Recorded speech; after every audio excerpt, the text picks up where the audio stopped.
and welcome.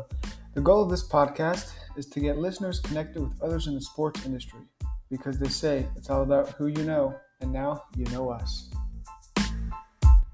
Awesome. Well, hello, everybody. This is Connor Shank, and you're listening to the Constant Sports Podcast, the show that is committed to connecting you to other sports professionals because they say it's all about who you know. And today, you know Gabe Diaz. Thanks for joining us today, Gabe. Hey, thanks for having me. I'm really, really excited to be here and dive into a little bit more about my journey in the sports industry and, get this ball rolling. Yeah, let's do it. So, as I said, we're talking to Gabe today, and he is the current director of the John Jay Family Foundation. And we'll talk a little bit about his role with that, his role with his grad school, things like that. And basically just talk about foundations, marketing, kind of the agency, sports business, graduate school, and much more. So we'll just kind of roll it off here. And Gabe, most of our viewers and listeners are kind of in that graduate school. Maybe they just graduate from their undergraduate. They're interested in the sports industry. They kind of want to get the next step. And as we kind of both have this mutual common thing where we went to a grad school, got a little bit more education. So kind of what was your reasoning behind that? And kind of how'd you end up over there in Miami? So interestingly enough, I went into undergrad as a history major and I was focused on education. I wanted to be a high school teacher. That was my plan for my freshman year and my sophomore year of undergrad. In my junior year, I took a class, a sports administration class where we volunteered. Through the course, we volunteered at the New York City Marathon, and the entire course was pretty much just us researching what went into the marathon and the sponsorship aspects, the security aspects, and it was really kind of an introduction to sports administration. And I kind of just took it as an elective to fill my credits for my junior year. And honestly, that experience changed my life.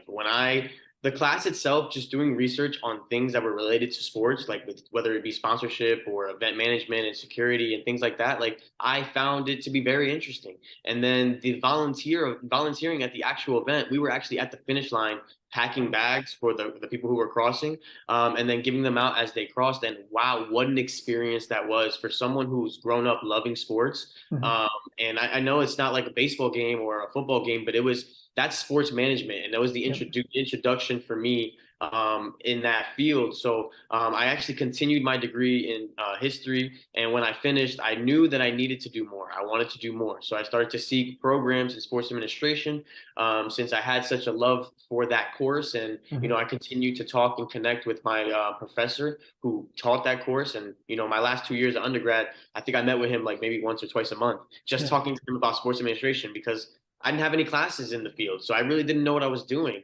All I knew is I love sports, and that was fun. So I tried to figure out what I was going to do with that once I graduated, and I knew that I needed to kind of go to the next level through school. So I started to look for the best programs and thinking and making sure that I was aware that I don't have anything off sports administration right now. I was coming in pretty much from scratch with passion, so I needed to go somewhere that was going to be able to plug me in to a good network and make it work. So, that's why University of Miami was almost at the top of my list. Another school that's pretty interesting to me was University of Michigan and Georgetown. Both of their programs really, really are good at integrating you with the sports that are around. But University of Miami was the decision for me, and I'm so happy that I was able to come. I mean, Miami has, the major sports all around. You have collegiate athletic programs all around. And then there's just so much sports just in general down here, from whether it be athletes or, coming down here to train or to retire, whatever the case may be. There is stuff here to be done. And, when I didn't really even learn that until, my first couple weeks in class, where Dr. Dees would literally tell us, hey, you guys are in the perfect place, but you have to make it happen. You have to go ahead and maneuver and find ways to meet the people that are going to put you where you want to be. So that's really why I came to Miami. And then when I got here, that's why I was so happy to be here, because the teachers, the program, they did really, really well integrating us with the area. And, I was really, really confident once I kind of knew what was around me to really be able to kind of do the job right. Right. Yeah, no, I echo a lot of those same statements when you're going into a grad program and kind of look at the surrounding sports team, sports area. As a lot of the viewers know, I went to the ASU program, and they got, the 4 or 5 major sport teams here. They got hockey, then they got Ironmans and triathlons and things. So I think that's important, as you're saying, is when you're going to the program, you also, you're learning, but there's so much around you. And as you kind of talked to in the beginning, there's events not like outside of your normal like stadium event where it's a marathon or triathlon or things like that where, and we'll touch a little bit about this later, but even with the foundation, that's why I love sports is there's so many different avenues that people don't really realize are avenues until they get in there, like, oh, okay, I can be a director of a foundation with an athlete, and it all ties back in together. So just skills like that and things that are important to build on. And as you said, you're trying to get out there and make it happen. What were kind of some of the things that you did at your time, in the program? Like, I'm in school, but I got to make some things happen. Was it networking events? Were you doing cold calls? Kind of what did that look like? So I'll touch on three things. The first one is I had an internship with the Miami Marlins while I was going to school. I Okay. actually so I graduated from William Patterson. It's a school in New Jersey Mhm. in June of 2021, or actually May of 2021, and then I got an internship with the Marlins. It was a coaching internship in their RBI program. It was a summer program, so I kind of went down there literally, I think 2, 3 weeks after my graduation, lived with my dad for a couple months, and I started that internship there.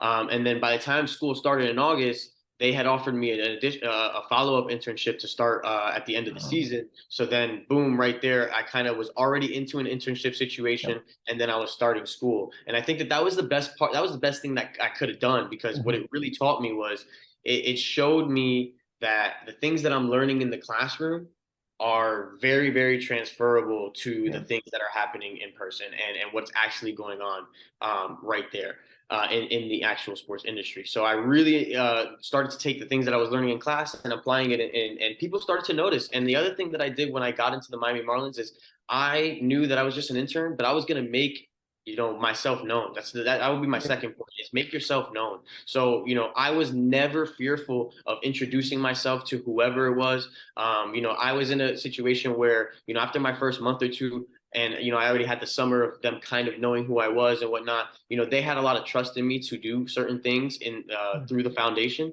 whether it be planning and leading events, or whether it be communicating with outside programs and things like that. I remember this one event that we did. It was a food garden that we created at Lone Depot Park, and at the unveiling of this event, we had the top executives of the organization coming to for the news outlets and everything else like that. And I remember seeing 3 or 4 of them and sparking conversations with each and every one of them. And I remember to this day one of them, Andre Luck, who is in the sales and service side of the Miami Marlins.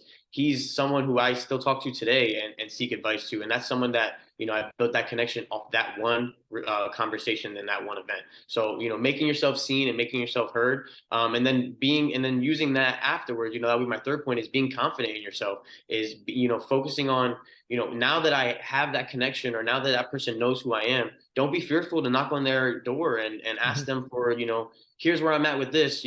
How do you feel about this? Or can you tell me a little bit more about your career path and things like that? People in sports industry, they remember those things, and Yeah. they really appreciate those things as well. So I would say I found myself in maybe like 10 or 15 offices in the first 6 months of my internship, just knocking on doors and asking people how they got to where they were. Yeah. And I ended up finding people who gave me career advice, and people who gave me life advice, and then that turns into the confidence that you need to really make it to the next level and put yourself in an uncomfortable situation. Yeah, I think putting, as you just touched on, I think putting yourself in those uncomfortable situations is obviously uncomfortable, but that's how you get the most out of the situation. You might be nervous, like, oh, that person's an executive, like they're scary, they're not going to talk to me, but we're all humans. So you go up, you talk to them, you just have a conversation, and I can guarantee it's a lot easier than you think it was, like in your head. Like in your head, it's like, no, they're going to tell me to go away, and they're going to like, yeah, yada yada yada. But really, as you're saying, and as you've done. You just go up, start conversation, and that's kind of how you build your network and you continue to grow. So Yeah, and that's huge. that's not to say that there won't be some interactions that are going to be a little hardball. Of course, yeah, There's going to be those people in an organization that are high up there that you're not going to always get the same receptive response. yeah, It's about you accepting that and realizing the situation, trying to figure out a way around it, or just learning from that interaction and applying it to your next interaction at that point. And you have millions of those in your conversations with people throughout the the organization, and it's really just about learning from those interactions, learning about the individual that you're interacting with, and then kind of applying that for the future. Right. And as you mentioned, they're kind of going into the future. And so you with you went to the Miami program, then you were with the Marlins, and then as you were kind of getting close to the graduation point, entering the real world, as I say, is what did that look like? Were you applying for jobs? Were you still doing your network? Kind of how'd that process go? So I was pretty nervous actually. I'm not gonna lie. Mhm. Like as I was approaching graduation, because when you go to a school, every school almost is expensive.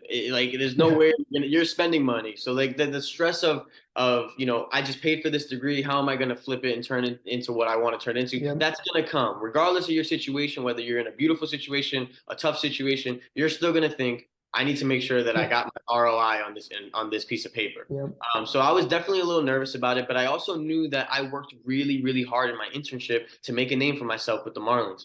And that was my plan. I was definitely looking to continue to work in the foundation. Mhm. There was a couple opportunities for me that I was engaging with towards the end of my time there. And what ended up happening was the University of Miami puts on a conference every year, it's the sports industry conference. Yep. And what they do in this conference is they have panels, and each panel they talk about a specific topic in the sports industry. And John Jay, who's a Mhm. former baseball player, and he works and he's now coaching with the Miami Marlins. He was one of the panelists for the former athletes panel at this conference, and this was last year, 2022, about a month before graduation.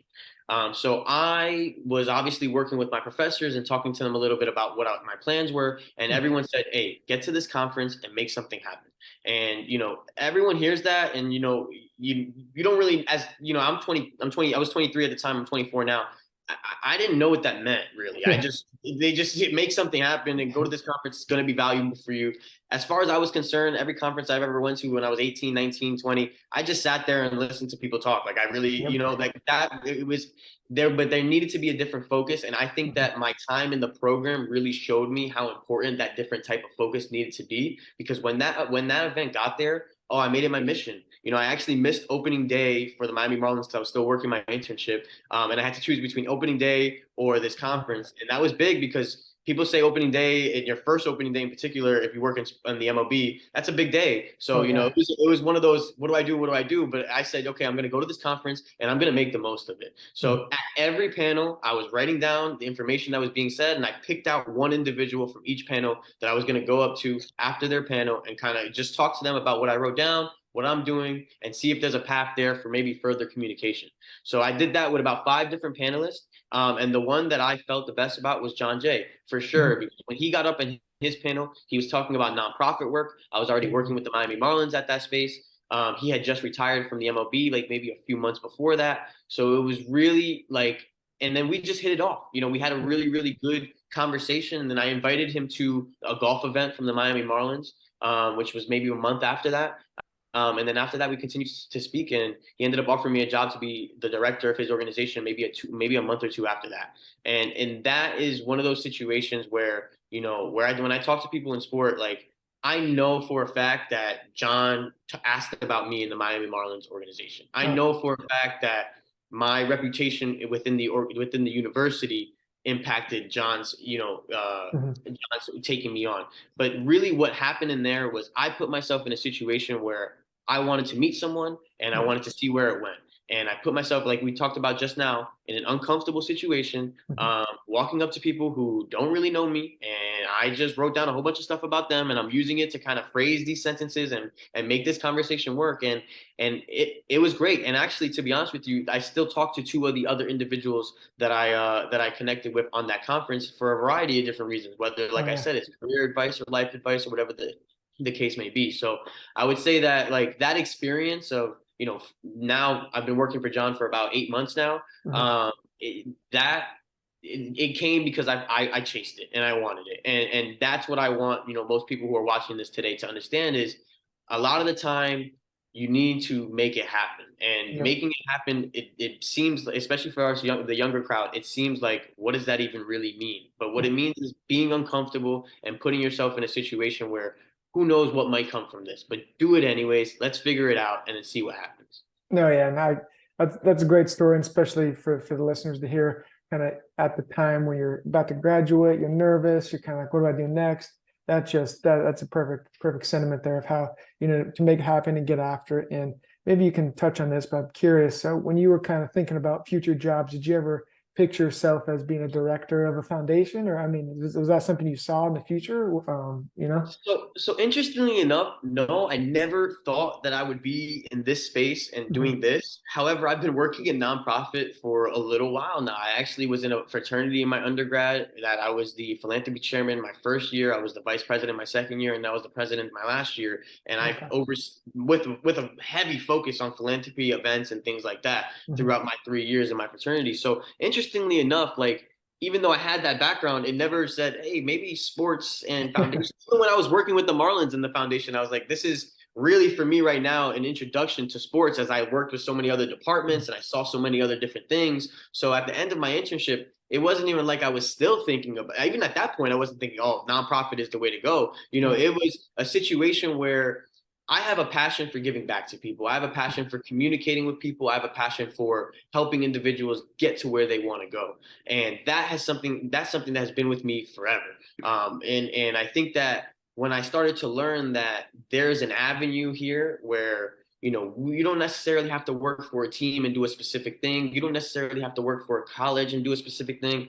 There's ways that you can be in the sports world and kind of do it on your terms. And Mhm. it's a difficult situation to find, and I feel very, very lucky and blessed to be able to find myself in that situation so early on in my career. But with that being said, that's really what you're chasing is you're chasing the flexibility to work in sports the way that you want, or if you are an individual who wants to work for a team in that way, you still need to go in there with the idea that I need to make every connection that I need to make. So, and you need to be ready and flexible to kind of go and move however you need to do it. And you do that by making those connections. Yeah.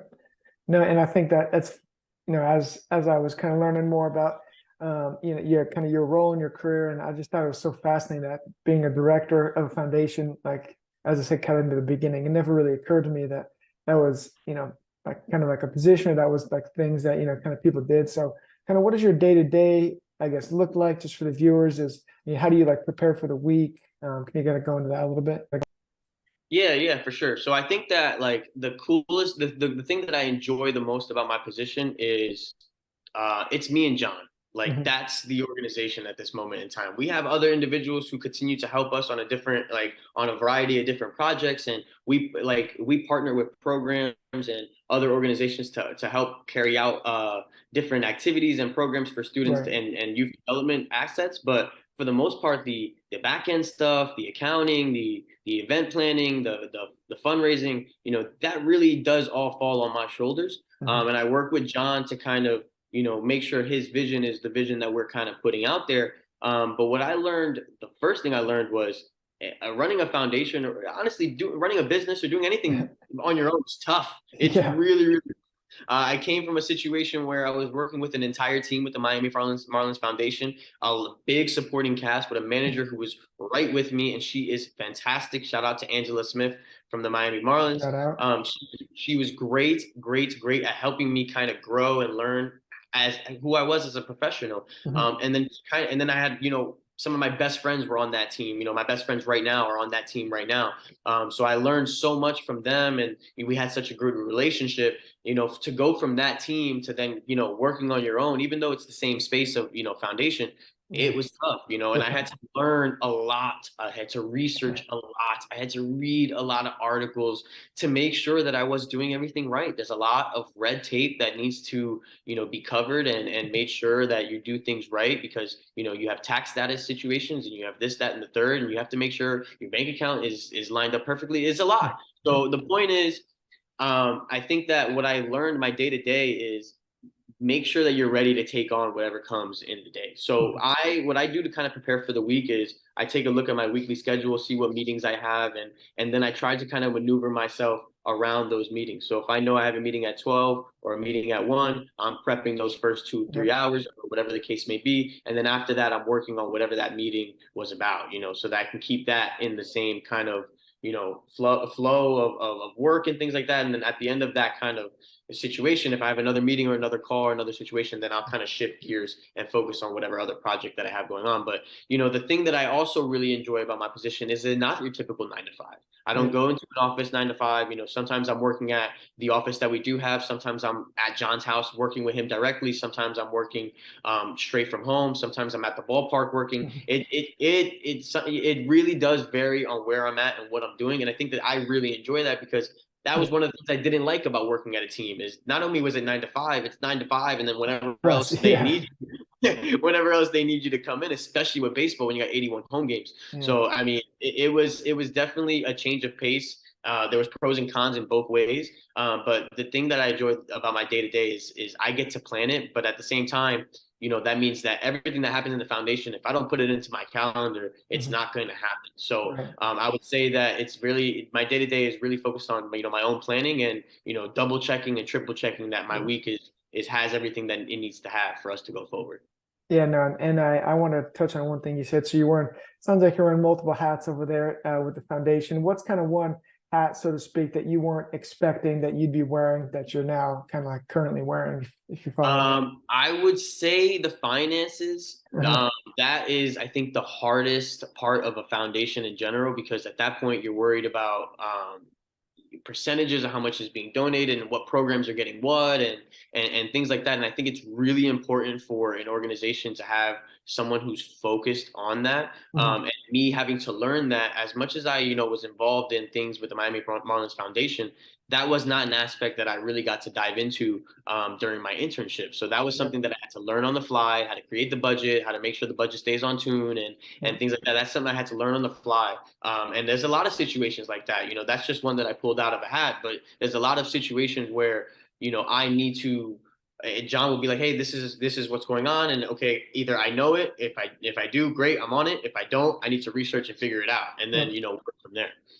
And what are some kind of the, I guess, the research tools you use beside, are you like in the sports business journal? So you got, with this foundation, it sounds like you have to be in the sports industry, right? You got to kind of know what's going on there, but you also have to know kind of events and also some of the financial stuff. So do you separate it or you just kind of take in information as it comes? Yeah, so front office sports and sports business journal are huge. Just as I wouldn't say that I dive into those and read articles daily or something like Mhm. that, but I would definitely skim those to see if I see a headline that's foundation related or Right. even athletes related in Miami, something that's big Mhm. that I can maybe connect to my organization. But I would say that the way that I really keep up to date and things like that is LinkedIn, man. LinkedIn Yeah. is huge for individuals in my space who are looking for events and looking for things that are going on. I Mhm. mean, there's certain situations where I'll just go on LinkedIn and I'll see an event and I'll be like, oh, okay, they did this. Okay, how can Yeah.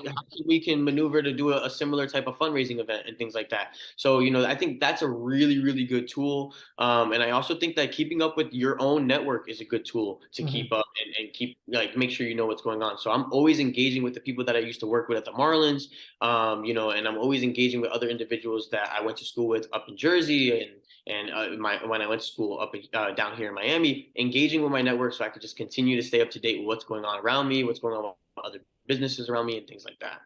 Awesome. And I kind of want to touch on the events in a whole, and I know this might be a long answer, but so what kind of goes into an event? How long is it? Is it like, it takes a year to kind of plan for it? What kind of goes into the marketing? Can you give us a look into that?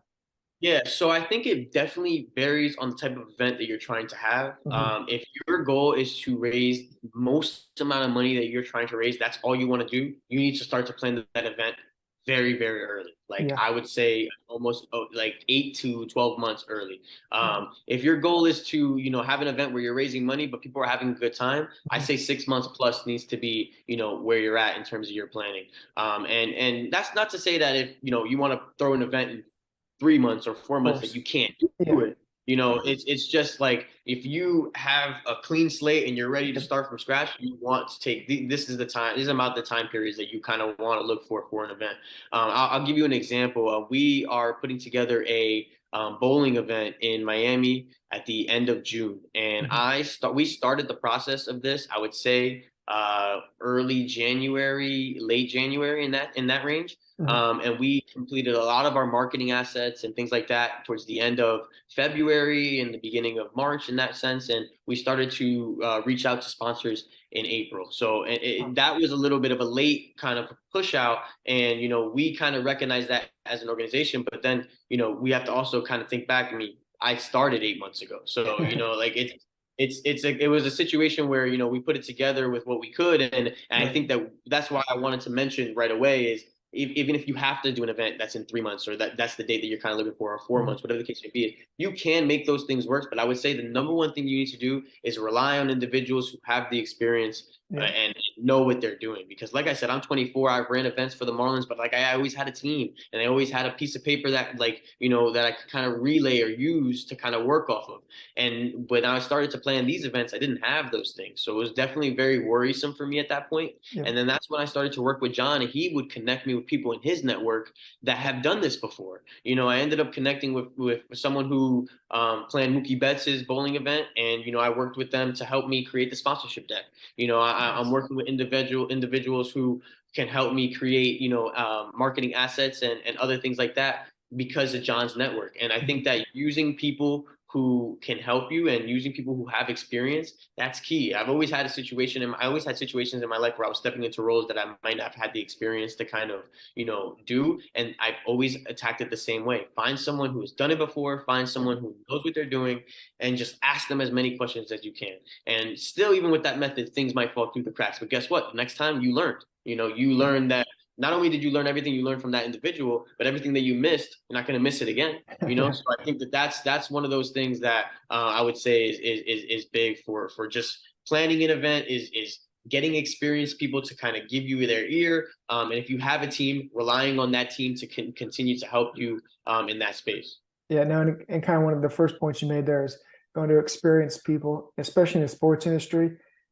You can tell me if I'm wrong here, but I feel like for the most part, the jobs that people have, there's not very many more new jobs, right? There's like GMs, you got agents, you got marketers. Like there's not going to be, this new wave of like, oh, no one's ever had this job before. So for the most part, the jobs are there. The people are already there. You can go on LinkedIn and see their past history, see what they've done. I think that's huge. Where like, oh, okay, Gabe does this event. I'm gonna go talk to Gabe. He's done it before. This is how it gets done. This is what you need to do. And I think that's just a great way to learn in general. Like if someone wants to know how to do events, they get a hold of Gabe. If someone wants to know how to do something, they got to go get him over here. And Tim's got a 20-year career of how to do it. And I think that's Yeah. one thing I love about the sports industry is as you were saying, it's just awesome. Yeah, and then to even piggyback off that, we talked about how important and good LinkedIn can be, and Right. using it as a resource, as you just mentioned, finding individuals and looking at their history to see if they could really be an asset to you, or if you could, use, hey, your time here, how did that work? And Mhm. especially with even people that you are close with, you could, Yeah. I have great friends. One of my good friends from the Marlins, Bert Miranda, like he is in sponsorships over there, and if I look through his career, he's been in a bunch of different places and Mhm. has a bunch of different perspectives on sports. So when I was working on my sponsorship stuff, I went to him immediately to kind of pick Oh his yeah. brain and see, hey, what do you think about this deck, and what do you think about this approach? Do you think that we should change it in any way, and things like that? And that's someone that I've met at the Marlins, and I found out through outside research that, hey, he's a dog. I need to go talk to him a little bit more, and that's one of my great friends now. So I think it comes down to finding an individual who you feel like that can help you and help you learn things that you need to learn to execute, and then befriending that person so that you could help them and they can help you. Definitely. And I wanted to, without giving any trade secrets and whatnot, but a lot of the viewers are kind of in the sponsorship, marketing kind of deliverables area. So as on your kind of in your world, I kind of what goes into the sponsorship side and deliverables as far as the assets and things like that. What kind of things are you pitching and promoting? Yeah, so the first thing you're going to probably do is create your deck and figure Mhm. out what you have to kind of offer. And then from there, you kind of just start to diversify based on the people that you're communicating with. I think for our event in the summer, I think that we generally focused it through the deck. But Mhm. I think that a better approach and an approach that we're definitely going to use in the future is to find those partners and make specific sponsorship aspects or sponsorship opportunities for them. I Mhm. think sports teams do this very, very, very well. Yeah. Especially the Miami Marlins, from my experience, I think that, they find a lot of partners who want community efforts, Mhm. want to engage in the community, and Miami Yep. Marlins Foundation is huge on that. So they made those connections through sponsorship right there. That's a great example of, leveraging what your company has for what the other sponsor or the company that's helping you out supporting what they need. So essentially figuring out your understanding and figuring out who you're working with is going to be the best way for you to understand what you have to kind of give to them. It'll be best and most valuable to them. Right. Yeah. And I think, especially for the companies, as you just touched on, what's going to be most valuable for them. And obviously, it's going to need to be a win-win at some point, right? And I think aligning that, especially with the local community, I think is massive, as you're saying, Yeah, and, and especially. I and I know that when Derek Jeter came back Mhm. to the Marlins as the co-owner, it was one of those things that he focused on heavily was the Miami Marlins Foundation and in entrenching that organization back into the community after what had Mhm. happened over the past years with the past ownership. And I think that that stuck, Yeah. for sure, even after Derek, left. And I think that the community recognizes the foundation as an organization, the Marlins Foundation, as an organization that helps and Mhm. does impactful programming. So I think other organizations outside of maybe the main sponsors for the Miami Marlins saw that and like, hey, this is a way that we can Yep. engage this community. So as the Marlins sponsorship team kind of understood is, hey, we have a very powerful community department. Mhm. Let's start to find our partners who are willing to put down extra money to be involved in those programs. And I think that Right. they did a great job doing that. And I witnessed it firsthand. Majority of our programs, I would actually, not all of our programs were attached to a sponsor. So like, Uh-huh. and those sponsors would come out, they would engage with us, they would do the events with us sometimes. And I think that, understanding what you have to offer and then understanding what those people are looking for that's everything. Oh yeah, yeah. That's everything you need. And as you've been in this role now for a few months, and is there a class or maybe a specific project that you did in your graduate program that you've used, I guess, now in your current position? So yes and no. I'll give you a light example. There was a project in my event management class where we Mhm. had to literally just create an event. So we had to literally she gave us like an outline. This Right. is your parameters, and you have to create event pitch, and then pitch it to. We actually got the opportunity to pitch it to the Miami Dolphins Hard Rock Stadium. Oh, nice, nice. I think it was the assistant director. Uh-huh. So it was an event at Hard Rock Stadium. There was a couple different parameters around the event and things like that. So I think that was a good way for me to kind of get an understanding of like what it took to do an event. Yeah. But generally, I will say the thing that was most valuable from my time there was just the approach. I think that Yeah. the school really instills in you. Like Dr. D's from the beginning would like I remember the first class. She was like, "You're not going to be here for that long. You need Yeah. to make sure you make the most of every opportunity in every situation." And I think that is something that carried over to my time in the professional field and my time now in this role now is I even you don't know what opportunity what not what can come from an opportunity, so make the most out of everything that you do. Yep. And you don't know how long you're going to have an opportunity, you don't know how long you're going to be in a specific place. Make the most out of everything and see what you can do. Mhm. And that's really what I did with the Marlins, and that's really what I'm going to continue to do here with John Jay and the foundation. Yeah, that's just great life advice there is just whether you're in any industry, right? Whether it's, you make flowers or you work in sports or you do whatever. And speaking kind of in the sports industry, you touched about, the beginning, kind of your time at the New York Marathon, then you're with the Marlins, now you're with the foundation. Is there kind of a certain sector or business industry with inside sports that you're like, oh, that'd be kind of cool to work, in that type of position or that type of role in the future? For sure, 100%. Youth sports. Yep. Youth sports is where I want to be. Mhm. I actually have an organization up in Jersey where I was born. I was born in New York and raised in New Jersey. I have an organization up there called AP Athletics. Our focus is actually right now we're reviving baseball in our hometown. We're coaching about 6 teams, and on top of that, we are focusing on potentially bringing a facility to that location in the next 3 to Oh, 5 years. nice.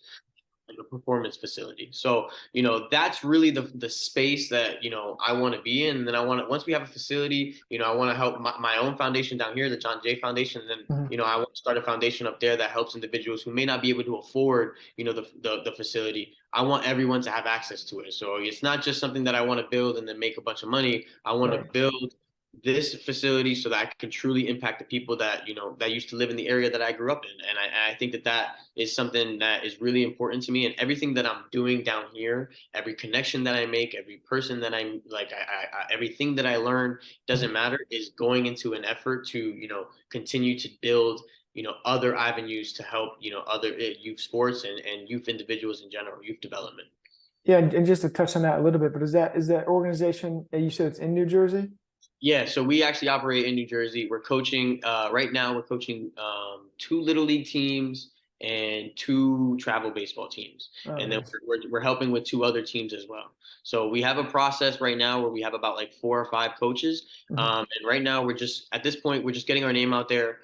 Because we have like the overall plans of having a performance facility. We didn't Mhm. want to just build a facility and then try to get Have people. We nobody. want people Yeah. to, yeah, we want people to know who we are as AP Athletics and figure that out. And then over the next year or two, we're going to start to progress more towards finding investments to build a large scale performance facility for the youth down up there.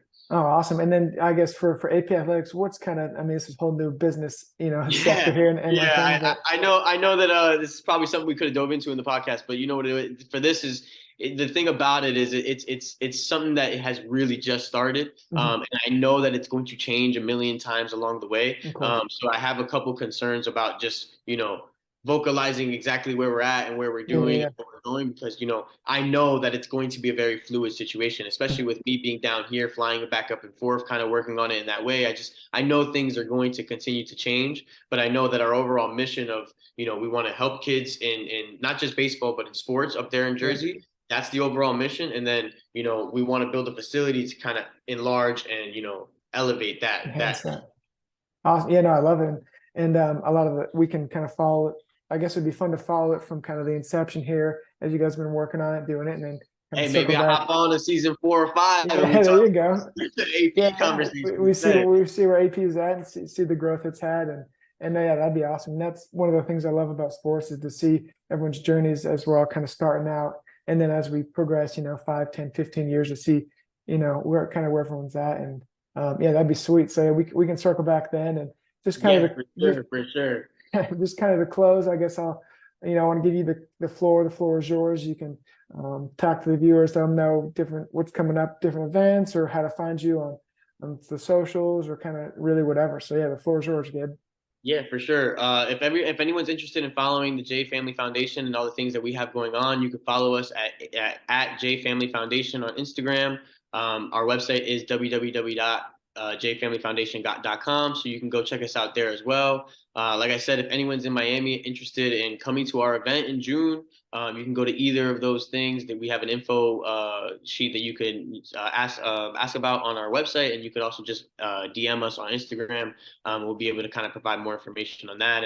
And honestly, the one thing I do want to say to viewers, if you're here watching, keep watching, man, because Yeah. what it seems like from this conversation and what I've seen so far from your guys' work is you guys get information out there that isn't typically always going to be out there. So if people take the time and watch, what you guys are giving to them, it could really potentially give them an insight or a perspective that can genuinely help their career. And it's going to be in those individuals that want that help, Mhm. that are going to be able to really benefit from this situation. But people watching, keep watching. Seriously, this is a good situation, and you're going to keep learning, and that's the key to sports industry. Yeah, appreciate that, and meeting like-minded individuals as yourself. I think that's the way we're all going to be able to grow, especially with this podcast. We can all kind of grow together, and I think that's what would be impactful as we go on with our careers. So thanks for joining us today, Gabe. We appreciate your time. I know you got a busy schedule down there in Miami with this event coming up, so we'll make sure to send that out to the viewers and kind of get that online and kind of do our part there. And we're just kind of close here, and we appreciate it. Like I said, you jumping on today. So thanks everyone for watching and listening to another episode of the Constant Sports Podcast. And we'll be dropping this on Spotify, Apple, YouTube, pretty much anywhere you get your podcasts. And we're looking forward to watch Gabe as he goes in his career, and also maybe circle back here in a few seasons with AP Athletics up there in Jersey. So thanks again, Gabe. Yes, sir. Thank you. I appreciate it. We'll talk to you later.